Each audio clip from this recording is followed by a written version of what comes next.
All right, recording in progress. Hello, everybody. Welcome to the Leadership Book Club. Oh, can you mute yourself? That's what I didn't do. If you guys could all mute yourself, I'm afraid if I mute myself. I have the option to mute everybody. Yeah, but, that's would that mute for me. Yeah, go ahead and mute everybody. Let's see what happens. They're probably going to mute me and I'll mute myself. Okay, Thomas, great job. Okay. I get it.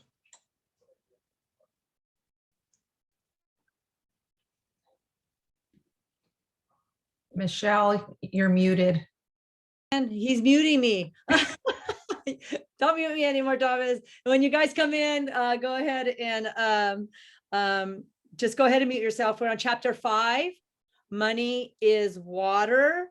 I wonder what that was going to be about. As you go through this chapter, you really understand the flow of money, that money can flow, and when the flow is blocked and what that means. So I'm just going to go over some of the things that were I found interesting to me. The beginning where she is going to go to the food company to get a donation. I started reading that, and even as I was reading it, it felt like it was a forced donation. It wasn't coming from a place of want or in a place of what the mission was.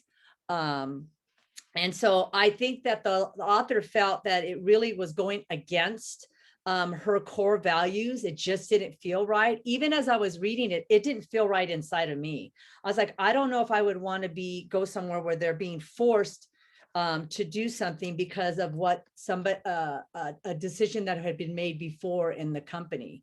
And so I know she was getting ready and she dressed because she had to she was going to Harlem, I think it is, to talk with Gertrude and to going to the church there. And she thought, oh, I'll dress a certain way to please the CEO of the food company. And then when she got to Harlem, she realized like, yeah, I'm overdressed. Right. I'm just going to go over what I felt, what she felt when she went to when she got to Harlem and it was raining and the building was kind of falling apart. Right. And there was water coming in. And I just love, she felt like, what am I doing here? What can they, I wonder what they're going to be able to donate. I have this check in my purse that was kind of forced donation and it didn't feel good to her and what they were going to donate in. I'm just going to read what Gertrude said. And then I'd love to hear what you thought of that. She said, to me, money is a lot like water. For some folks, it rushes through their life like a raging river. Money comes through my life like a little trickle, but I want to pass it on in a way that does the most good for the most folks. I see that as my right, as my responsibility. It is also my joy. I have $50 in my purse that I earned from doing a white woman's wash, and I want to give it to you. It was like a sense of integrity for her, for her to be able to donate that. It wasn't the amount, right? It was the integrity of what she wanted to donate. Did anybody else, did it resonate with them? Want to come off mute, raise your hand. I don't know if there's that many of us that you need to raise your hand that felt that or saw it in a different way. Hey, Michelle. Hi, guys. I didn't see it in a different way, but we're from a third world country, and we were very poor. And there's one thing that my grandmother and my aunties raised us with when my parents came to the state to make a better life. And then the 6 girls migrated together. Some principles that they said is this, that, and I'm gonna teach y'all some Jamaican. Every money and a good money. In other words, they would say dirty money and a good money. What that means is that just because somebody's giving you money and you kind of know the background and how they accumulated money. So we were brought up on that principle that every money isn't good money. And I see this here in this context of this chapter 5 tonight. And I was telling Patrick, I was like, oh babe, you got to read this. And he did. And, you know, it's so good for us in our business. And I kind of related to, and my husband really, really opened my eyes to something. You know, I was a little troubled by something that happened in the business with the clients. And he said to me, he said, honey, listen, people are going to always have something to say. He said, but if you know that where you're coming from, your heart is pure, let it roll off your back. So in this context of money, yes, we know that there's people that can give loads of money, and I liken it to a scripture of the woman that just gave that one mite, and that's all she had. And in that context, it was like, it's as though she had given as a rich person that gave a lot of money. So it's the heart behind it. And I likened it to Optavia in that when you know that you have given your best, you know what? It's kind of like being tied to the process, but not the results, and let it go. And that's what I'm seeing here in this particular chapter. That's all I have. Thank you, Sherry. That was awesome. Yeah, I love how you tied it to Optavia, that sometimes we just have to do what we can give and let it go, and how people react to it.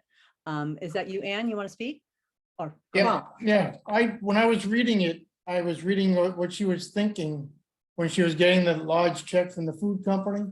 And in the back of my mind, I actually felt that she was going to give it back to them before I even got into the chapter, that it was going back to him, because she just didn't care for his attitude and the way he was doing it. And then she went to the church, and the people there were more sincere and more real.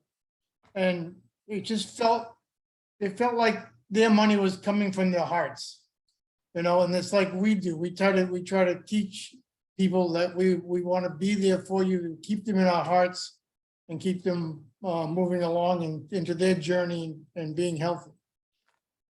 thank you. Anybody else?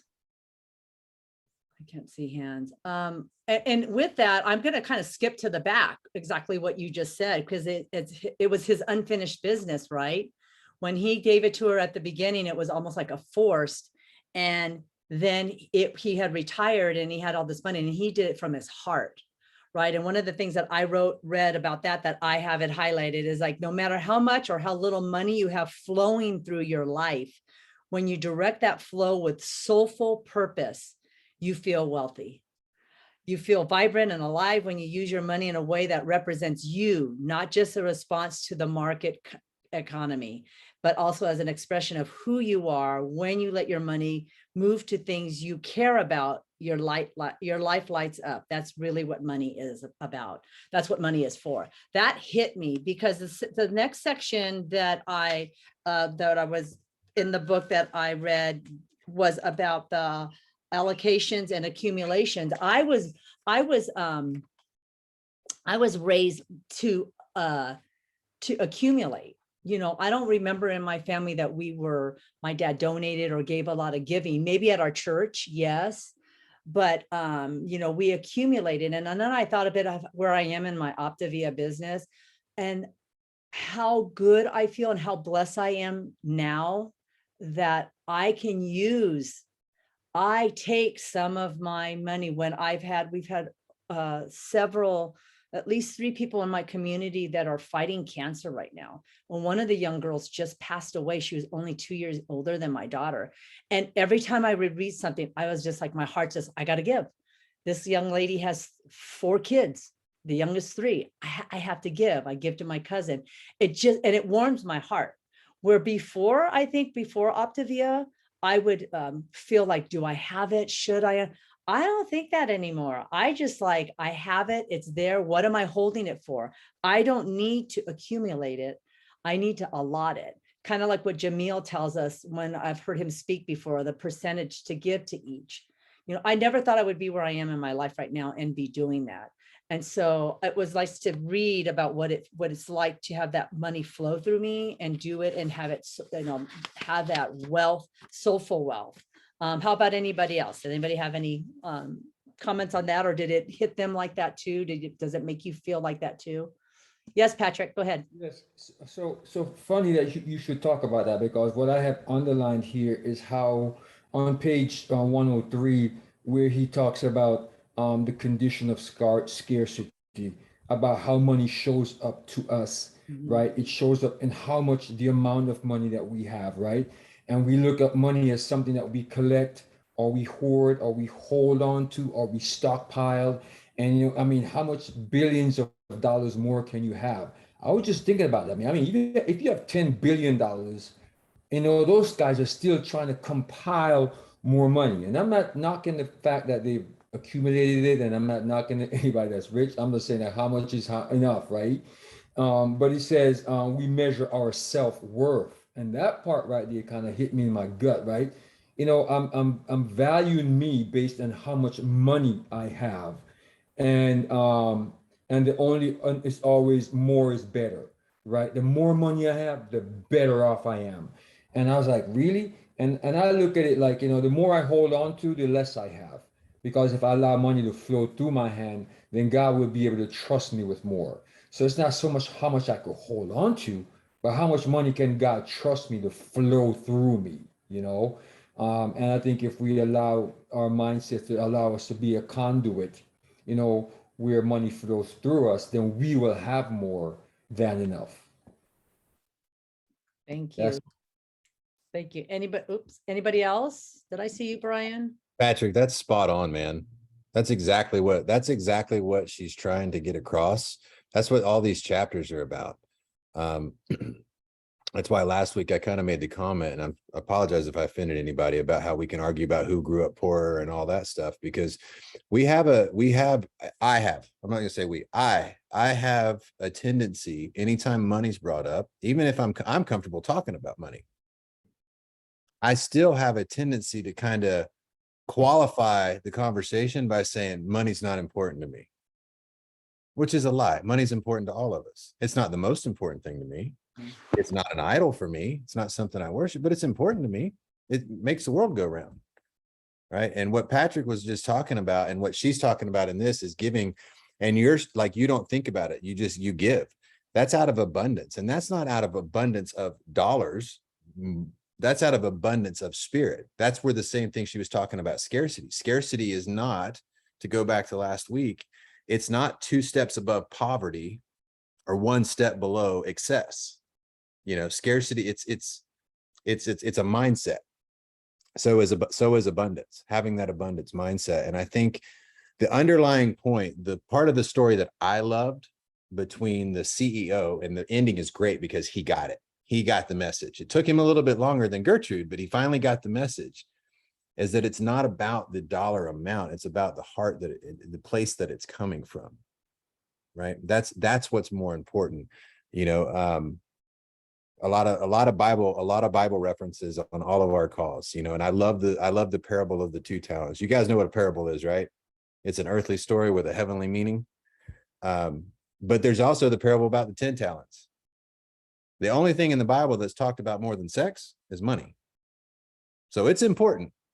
And I love that we're going through this book because it's challenging me personally and a lot of prejudices that I have. And I am in the world's eyes, I'm considered pretty well off, but I still have a lot of prejudices against people that have a whole lot more. And that's stuff that's I'm working through. That's clay I'm chipping off, but I love this book. This is my 2nd time going through it, and it's just as challenging this time as it was the first time, but it's really challenging those prejudices and some of those beliefs.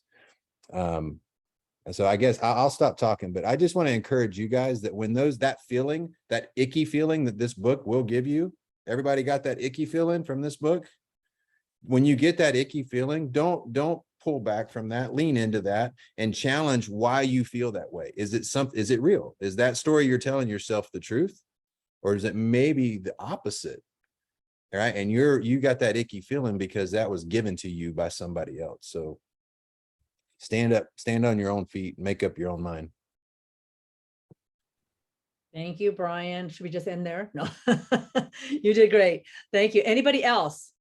please chime in. This is for all of us to be interactive. Is that you, Stacy? Go ahead. So I kind of had underlined and made some notes in the same area that Patrick did, about measuring our self-worth by our net worth, and the more is better. To me, when we meet so many people, and you've got people of all different walks of life, people that have a lot of money and people that have no money. And, people relate to you having less to being less. And so it's, something that I have conversations with, even clients now is for them to, not take that personal and think that they are less because of what they make. We're, even me, myself, with, Optavia, my business has slowed down, in the last several months. And in my mind, I'm thinking, okay, I'm bringing less in. Does that make me more of a failure? And so I really have to dive in and think, okay, it's not that I'm a failure. We all have these ebbs and flows that we go through, and we just have to go through them. And all it is doing is making me realize that I just need to work smarter at what I'm doing to make myself benefit more with my clients, because that whole thing of less is meaning I'm a failure. And I'm taking that from, talking to clients as well. So that is something that's really, that I made a lot of notes on, is people relate success and money together. And that's not true. Just because we have money and we want to share that money with people that need it, doesn't make us a bad person. We really are giving it for a good reason. Michelle, you're giving to, your friends, and we give to people here in town that need it, and kids that need it, and so I just think that there's that persona of, just because you have more money or less money, you're more of a failure or less of a failure. And people just need to, it's easier for us because we sit here and talk about it. And a lot of people don't have that. So, that's something that I'm really enjoying with this book, is just diving in and fine tuning some things that I've, got in the back of my mind. So. Thank you, Stacy. Anybody else want to chime in before we kind of move forward? So I just kind of made notes on everything that we had in the book. So Stacy, you kind of Michelle, I'm sorry. No, yeah, go ahead, please. Since we are flowing, right? Oh. And she mentioned about money, kind of tying back to what Brian was talking about, right? The money makes the world go around, right? And she mentions that on page 105. She said, just as blood in the body flows to all parts of the body, for health and in Optavia health, right? To maintain, money is also useful when it's moving around, contributed and shared directly and invested. So money isn't meant to be hoarded or hang on to. Like, mentally, that's not really, let me see how much more I could hold on to, but let me see how much money I could pour out into somebody else, whether investment, whether into contributions, whether into people's lives or the poor. How are we going to do that? And to Stacey's point, less isn't more. As a matter of fact, the person with less probably need us to pour into them some more, right? So that we could build them up. And a lot of people don't get that mentally, because when we're trying to help people understand that, when we offer Optavia, we're not just offering them health, we're offering them healthy mind, healthy body, healthy finance, right? So that they could flow into somebody else, share that with somebody else. So I thought that was powerful, like just like how money flows through, blood flows through us, finances need to flow through also. I think Optavia has been flowing through all of us, even if we have had a rough month, Stacy, we probably had more than we had, last month, or so I thought that was pretty interesting also. Thank you, Patrick. I'm trying to see if anybody else. And that kind of goes into the pipe about healing a family, Barbara's brave choice, that family that had generations and generations and generations of money, and they tended to hold it to themselves, right? Instead of contributing for the benefit. And she was really afraid to do that, right? It's kind of what we're talking about right now. you know, that what she was afraid what that her family and other people were going to say by that. Right. And she says one by one, her children, other family members stepped outside their self-focused lives into the large world of experiences that such genuine partnership it offered. And they found that, right, by getting outside of their beliefs, you know, they held on to the contributing, and it was only for their benefit and really not the benefit of other people. And I love the part, Thomas and I talked about a little bit about this before we started recording, about how the author was going, her wake-up call, right, when she was going to go shopping for her granddaughter. And I didn't really know where that part was going to go. You know, I don't have any grandkids, but I think that my first reaction, or when I think about if and when I have grandkids, is like, I am just going to go out and buy, right? I'm just going to go out and spend, and I'm going to spend and spend. And it took her son to say what him and his wife's core beliefs were in regards to certain companies or how things are made or where they're made. And, you know, that was all very, very important to her. And she realized, like, I didn't think of that. You know, she just wanted to do things for her grandchild, but she still was able to go out and have that great feeling of shopping with her daughter-in-law, right? And buying for her granddaughter. And that has like really hit me. Like, I probably would have had that same kind of mindset too, that, well, I just want to go do it. But, you know, we have to also respect. She respected her son's, him and his wife's core beliefs, and then realized, like, wow, this is a wake-up call, because I don't think about those things. Does anybody want to chime into that? Have any Yeah. thoughts about that? Go ahead, Thomas. A couple things on that whole thing. You know, what struck me was, one, that, you know, when she talked about going out and shopping and all of these, you know, gifts for the grandchildren, the granddaughters and stuff like that. And I think it took a lot of courage for her son to step up and say, you know, what he did. And I mean, I think she missed a little bit there, because she brought her son up, right? Obviously, he was able to stand on his own 2 feet and talk with his parents, you know, his mother, and make sure that, you know, their wishes were honored. And the other thing that got me, that I found fascinating, was that the whole shopping experience became good for everybody involved in it. Like the grandchild got exactly what she needed. People that waited on them were treated with respect. And they were complimented on their service and their knowledge and things like that. So the whole experience became, you know, it was a whole experience. It wasn't just a monetary exchange and then, you know, over excessive gifts that the granddaughter didn't need. So that's what struck me in that sense.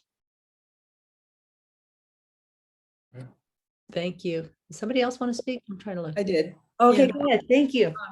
I just actually went through a similar situation this summer with that. My niece was pregnant, and it was her first child and her only child, and she's having a girl. And so we were all excited, and it's like, okay, we're going to go shopping, you know, buy all this pink frilly clothing and all that.